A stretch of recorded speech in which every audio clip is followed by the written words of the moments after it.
General. Well, it's in Black Korea. Korea, me them.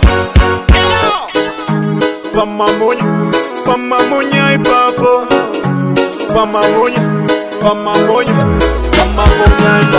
Suti nova tira bonzo nekuonda kudai. Takangomira pamamonya ipapo. Chichama futa zviya zvisingakoni. Takangomira pamamonya ipapo. Mabosi, zvimabosi.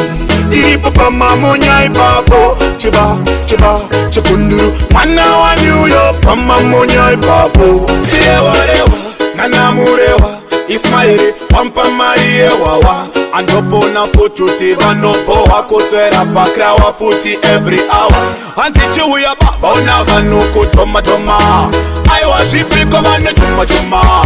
Kuchanyara patino puma. Akunge mombe muchingo kuma. Chira bonzo nekuonda kudai. Takangomira pamamonya ipapo. Chichama futa zviya zvisingakoni. Takangomira pamamonya ipapo. Mabosi, zvimabosi. Tiripo pamamonya ipapo. Chiba, chikunduru. Mwana wanyuyo pamamonya ipapo. Kisauro, mwana wa stembeni. Asi mwana wa shameni. Anoda kodeni, angada kone champagne. Saka mtese peini.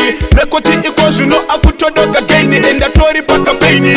Waboshi patera kunge umeweza. Egizini, yakasi ya naneleta. Ende sauro, ana pasane weta. Dr. Shesa Shamoda, anoshitora feta.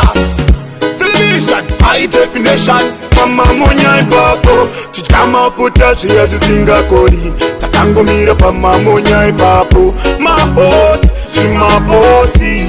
Tiripo pamamonya ipapo. Chiba, chikunduru. Mwana wanyuyo pamamonya ipapo. Chirewa, nanamurewa. Ismaili, wampa marie wawa. Andopona fututi vanopo wakoswera pakra wafuti every hour. Antichiwu ya baba unavanuku toma.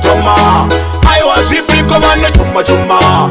Kuchanyara patino puma. Akunge mombe muchingo kuma. Suti nova tira bonzo nekuonda kudai. Takangomira pamamonya ipapo. Chichama futa zviya zvisingakoni. Takangomira pamamonya ipapo. Mabosi, zvimabosi. Tiripo pamamonya ipapo. Chiba, chikunduru. Mwana wanyuyo pamamonya ipapo. Nekuonda kudai. Takangomira pamamonya ipapo. Chama futa zviya zvisingakoni. Takangomira pamamonya ipapo. Mabosi, tiripo pamamonya ipapo. Chiba, chikunduru. Mwana wanyuyo pamamonya ipapo. Instrumental.